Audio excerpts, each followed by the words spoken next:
डिम्पल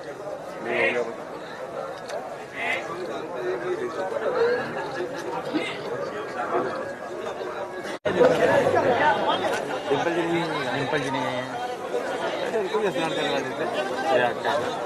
आएंगे 12 तारीख को, हो सकता है।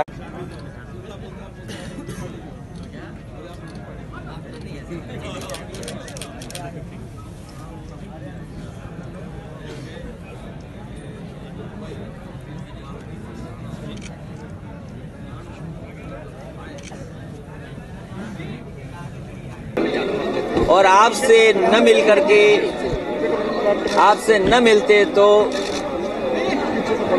कुंभ पूरा नहीं मानता मैं। मुझे खुशी है इस बात की कि कुंभ में और अर्ध कुंभ में बहुत साधु संतों से मिलने का मौका मिलता है, उनसे आशीर्वाद लेने का मौका मिलता है। एक जो हमारा भारत है, भारत की संस्कृति का, भारत की परंपराओं का, भारत के आध्यात्म का और भारत की जो ऋषि मुनियों की पुरानी परंपराएं बनी हुई हैं, उनसे परिचय भी करने का मौका मिलता है। मैं जब कुंभ के स्थान पर पहुंचा हूं और यहाँ संगम में जब मुलाकात हुई है, यहाँ से अनुभव भी मिलता है और प्रेरणा भी मिलती है। मुझे खुशी है इस बात की। हमारे समाजवादी कार्यकर्ताओं का मैं बधाई दूंगा। हम पहले भी आते थे और ऐसे ही कुंभ और संगम में मिलने चले आते थे, लेकिन इस बार समाजवादी साथियों ने महाराजा हर्षवर्धन जी, सम्राट हर्षवर्धन से भी सम्मान करने का मुझे मौका मिला। मुझे खुशी है इस बात की कि सम्राट और महाराजा हर्षवर्धन ने जो परंपरा बनाई थी, हजारों साल पहले जो परंपरा बनी थी, वो आज भी वैसी की वैसी परंपरा दिखाई दे रही है। हर्षवर्धन का योगदान और उन्होंने जो परंपराएं बढ़ाई हैं और एक दान की जो संस्कृति शुरू की थी, मैं समझता हूं दान और त्याग में कोई हम तुलना नहीं कर सकते। जितना त्याग बड़ी चीज है, उतना ही दान बड़ी चीज है। और जब यहाँ हर्षवर्धन आते थे तो सब दान कर कर चले जाते थे। हमें उम्मीद है और त्यागने वाली जगह बहुत सारी चीजें त्याग दी जाती हैं यहाँ पे। अगर किसी के अंदर अहंकार है तो त्याग देता है अहंकार। अगर कोई हमें कमी है तो हम भी आज उस कमी को त्यागेंगे यहाँ पर। तो त्याग भी है, दान का स्थान भी है। हम तो चाहेंगे कि केंद्र सरकार, उत्तर प्रदेश सरकार को ये जो किला बना हुआ ये दान दे दे, क्योंकि वट वृक्ष देखने का मौका मिले। गंगा जमुना तो हमें दिखाई देती हैं, सरस्वती नहीं दिखाई देती हैं, वो कैद हैं किले में। शायद भारतीय जनता पार्टी के लोग उसे ढूंढेंगे। उन्होंने ढूंढने का वादा किया था, अब शायद मिल जाए नदी तो बहुत अच्छा होगा, लोगों को दर्शन करने का मौका मिलेगा। तो कम से कम केंद्र सरकार, उत्तर प्रदेश सरकार को एक दान बढ़ा दे ये। संगम में जाने का मौका मिलेगा, नदी साफ हो, इसके लिए और काम करना पड़ेगा। ये हमारी नदियां हमारी सभ्यता हैं। नदियों के किनारे सभ्यताएं बनी हैं। जितनी भी सभ्यताएं आई हैं नदियों के किनारे हैं। हमें खुशी है इस बात की।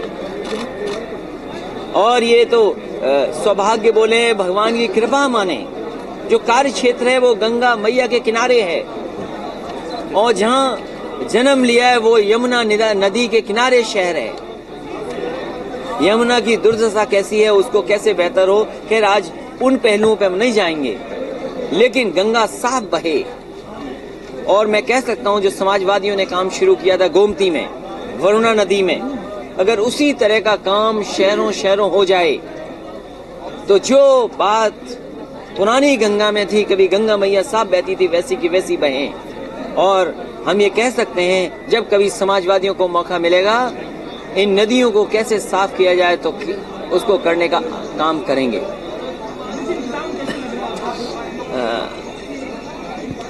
संगम और अर्धकुंभ नाम बदल जाए, रंग बदल जाए और कुंभ के किनारे कैबिनेट हो जाए, अगर किसान खुशहाल न हो, नौजवानों को नौकरी न मिले, तो सब बातें अधूरी रह जाती हैं। अखिलेश जी, योगी आदित्यनाथ ने बोला है कि 24 घंटे का वक्त हमें दे देगा, क्योंकि मामला नहीं सुलझ पा रहा है तो मैं देखिए, मैं तो मुख्यमंत्री जी से ये कहूंगा, उत्तर प्रदेश की जनता ने 90 दिन और दे दिए आपको, सांडों से खेत बचा लो। प्रियंका गांधी, अगर सांडों से खेत बच जाएंगे, 90 दिन है अभी उनके पास, खेत बर्बाद हो गए, किसान की जान चली जा रही है। पहले किसान तो बचे, कई घटनाएं हो रही हैं, लोग जानवर से बचाने के लिए टकरा जा रहे हैं, जान चली जा रही है। अरे कम से कम सांडों से तो फसल बचा लो। 24 घंटे तो दूसरी बात है, वो तो सुप्रीम कोर्ट देख रहा है। उन्होंने बोला सुप्रीम कोर्ट नहीं कर पा रहा, तो मैं ये कहता हूँ, संविधान का 26 जनवरी अभी मनाई है, और अगर 26 जनवरी को किसी मुख्यमंत्री की ये भाषा हो तो समझ लो मुख्यमंत्री कैसे हैं। हम तो यही निवेदन करेंगे कि चलो वो तो सुप्रीम कोर्ट तय करेगा, लेकिन कम से कम किसानों की फसल सांडों से बचा लो। जब प्रियंका गांधी सक्रिय राजनीति में स्नान करने ऐसी खबरें हैं। देखिए, क्या खबर है मुझे नहीं पता, और कुंभ में तो बहुत सारे लोग आते हैं, कुंभ में आना भी चाहिए। यही संगम में सबको पुकारता है, बुलाता है इस समय पर, और हमारे साधु संत बैठे हैं बगल में, इनका आशीर्वाद लेने के लिए सब आते हैं, औरों को भी आना चाहिए। मोहन भागवत ने कहा कि राष्ट्र विरोधी तत्व जो है अशांति फैलाना चाहते हैं देश। यह ट्रेन पूरी तरह से देश बड़ा चेयर है कार की तरह है और देश बहुत बड़ा है। देश ने बहुत भरोसे के साथ भारतीय जनता पार्टी की सरकार बनाई थी। भारतीय जनता पार्टी ने निराश किया, न अच्छे दिन आए, न 15 लाख आए, न नौकरियां आई, न जीएसटी से व्यापार बढ़ा, तो वैसी बातें तो करेंगे उनके लोग। भारतीय जनता पार्टी के सहयोगी लोग यही बात करेंगे, और ये बात और सुनने को इसलिए मिलेगी कि भारतीय जनता पार्टी के लोग जो संविधान या संविधान संस्थाओं में जो बैठे लोग हैं, उन्होंने 2 शपथ ली हुई हैं, एक आरएसएस की शपथ और एक संविधान की शपथ। तो कभी कभी वो भूल जाते हैं किस शपथ से देश चलाना है या समाज चलाना है। अगले सर आपके गठबंधन पर मुझे खुशी होगी कि अगर टिकट आपको भी मिल जाए। अगले जी सर अगले जी बहन जी के साथ गठबंधन, अरे उधर से करना ही है। अरे ये तो बहुत अच्छी बात बताई कि समाजवादी लोग जाति की राजनीति करते हैं। अरे सांप छछूंदर किसने कहा था? सांप छछूंदर कहा था। और मैं तो आपसे कहना चाहता हूँ, नौजवान हो तुम, अच्छा सवाल पूछा आपने। सब जातियों को गिन लिया जाए, भाई हम कितने, हमसे क्यों कोई नाराज हो। कभी कभी ये कहा जाता है, और इसी धरती से ये आवाज आती है कि आदमों ने सब ले लिया, नौकरी भी आदमों ने ले ली, खाने भी आदमों ने ले लिए, वो कॉपी भी आदमों की बदल गई। आज तो सरकार हमारी नहीं है। तो हम तो ये चाहते हैं सब जातियों की गिन ली जाए, किसी जाति को दूसरी जाति से नफरत फैलाने का मौका न मिले। और सरकार के पास आंकड़े हैं, मैं आपको भरोसा दिलाता हूँ, गंगा मैया की कसम खा करके और इसी गंगा जल को पवित्र मान करके हम तो देश की जनता से कहेंगे, समाजवादियों को मौका दीजिए, सत्ता में आए, हम जाति के आंकड़े सार्वजनिक करेंगे, कौन कितना जाति का है, ये कम से कम गिनती जनता को जाननी चाहिए, जिससे कि एक दूसरे के प्रति नफरत न फैलाई जा सके। अखिलेश जी, अभी 2 दिन पहले अमर सिंह जी कुंभ मेले में आए थे, उन्होंने कहा कि प्रियंका गांधी की एक नाखून के बराबर अखिलेश जी नहीं है, क्या कहना अरे चाहेंगे? भाई देखो, ऐसा है, एक बात हम बता दें आपको, अमर सिंह जी, एक बात हम बता दें आपको, हमारी तुलना किसी से मत करना। और वो अमर सिंह जी ने किया है। भैया एक सेकंड भैया, हालांकि वो बातें आप नहीं बताओगे जो बातें आप जानते हो, लेकिन फिर भी हम आपको बता दें, हेलीपोर्ट कहाँ गिर गया था, मजदूर फंस गए थे, अब क्या हुआ मजदूरों का वो आप बेहतर जानते हैं। सिलेंडर फट गए, हालांकि आग कई बार लगती है, व्यवस्थाएं खराब होती हैं, लेकिन कुंभ इसलिए सफल होता है कि लोग कुंभ की व्यवस्था देखने नहीं आते हैं। कुंभ में लोग अपनी आस्था से आते हैं, और सफल इसीलिए होता है कि वो अपने जितने उन्हें कार्य करने होते हैं, जिनसे मिलना होता है, जो कर्मकांड या जिस तरह की पूजा करनी होती है, वो करके चले जाते हैं, वो व्यवस्था देखने नहीं आते हैं। प्रियंका गांधी के बाद क्या अब सपा बसपा गठबंधन में कांग्रेस के लिए दोबारा से जगह बनेगी, विचार होगा, क्योंकि पूरक का जिम्मेदारी समाजवादी पार्टी और बहुजन समाज पार्टी ने अपना गठबंधन तय किया है और मैं समझता हूं समाजवादी पार्टी बहुजन समाज पार्टी का गठबंधन और ये गठबंधन जनता का है और हमें भरोसा है कि इस गठबंधन को जनता समर्थन देगी। कांग्रेस की जगह है प्रियंका गांधी के लिए। राहुल गांधी मैं तो चाहता हूं कि नई पीढ़ी के लोग ज्यादा से ज्यादा राजनीति में आए। ये जितने कैमरा लिए वाले साथी हैं सब राजनीति में आ जाएं। सोचो नया देश तभी तो बनेगा, वरना नया देश कैसे बनेगा। अरे तुम चलाना जानते हो, टेक्नोलॉजी को समझते हो, लोग शॉपिंग अमेजोन पे कर रहे हैं, फ्लिपकार्ट चल रहा है, मास्टर कार्ड चल रहा है, डिजिटल इंडिया की बात है। अरे आप लोग नहीं आओगे तो डिजिटल इंडिया नहीं होगी। इसलिए मैं चाहता हूँ नए लोग ज्यादा राजनीति में आए।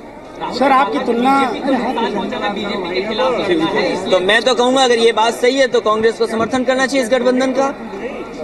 सर बात कर दी अमर सिंह जी ने, सर बात कर गई अमर सिंह जी ने जो कहा है उसके लिए। आपने कहा कि प्रियंका गांधी अगर में आती है तो उनको भी संतों का आशीर्वाद मिलेगा, अखिलेश जी को भी आशीर्वाद मिलेगा 2019। देखो आशीर्वाद तो एक बात बता दूं मैं, आशीर्वाद का भंडार है, आशीर्वाद मिलेगा सबको। बाबा जी आप भी बोल दिए अखिलेश यादव को 2019 के लिए आशीर्वाद दे रहे हैं। नहीं वो आपको बताइए मत, नहीं बताइए नहीं, फिर तो ये गड़बड़ कर देंगे। नहीं गड़बड़, ये कांट ढूंढ लेंगे आपके आशीर्वाद की। ये धर्म के बारे में हमें मत समझाओ, हम भी कन्नौज के हैं जहाँ से ये कुंभ शुरू हुआ है। राजा हर्षवर्धन इसी याद दिलाया आपको। आप आशीर्वाद दे दोगे तो काट ढूंढ लेंगे लोग। अखिलेश जी ये सब चंद्रकांता सीरियल देखने वाले लोग हैं। अखिलेश जी इसी कुंभ मेले में राम मंदिर को लेकर साधु संतों में बहुत नाराजगी है, अध्यादेश नहीं लाया जा रहा। आप क्या कहेंगे राम मंदिर के निर्माण मैं सभी साधु संतों का सम्मान करते हुए, साधु संत इस देश को आगे बढ़ाना चाहते हैं, साधु संत इस देश की परंपरा और संस्कृति को आगे बढ़ाना चाहते हैं। साधु संतों को भी उतना ही सुप्रीम कोर्ट संविधान पर भरोसा है। धर्म संसद होने वाला तो मैं चाहूंगा धर्म संसद वाले जातियों की गिनती कर करके एक अपील करें सबसे, कम से कम हमारे खिलाफ कोई नाराजगी न तो न हो। भाई यादव के खिलाफ नाराजगी हो जाएगी, कभी पुलिस के खिलाफ नाराजगी हो जाएगी, तो 100 नंबर इतना अच्छा दिया, लैपटॉप बांट दिया, तब भी आप हमें कुछ और बोल रहे हो। मैं यकीन खत्म हो गया सवाल। अमर सिंह के बयान पे आपने कुछ नहीं कहा। अरे मैंने ये कहा, क्या कहूँ उनके बारे में, ये सवाल पता नहीं क्या पूछ रहे हैं। वो अमर सिंह ने आपको कहा है प्रियंका गांधी से मुकाबला किया है। देखिए राजनीति में कोई किसी की तुलना नहीं है, राजनीति में जनता तुलना करती है लोगों। पहली बार यूपी सरकार कैबिनेट मीटिंग जो है, कैबिनेट की बैठक प्रयागराज कुंभ में कर। अरे मैं कहता हूँ कुंभ में यहाँ कर लो, संगम में कर लो।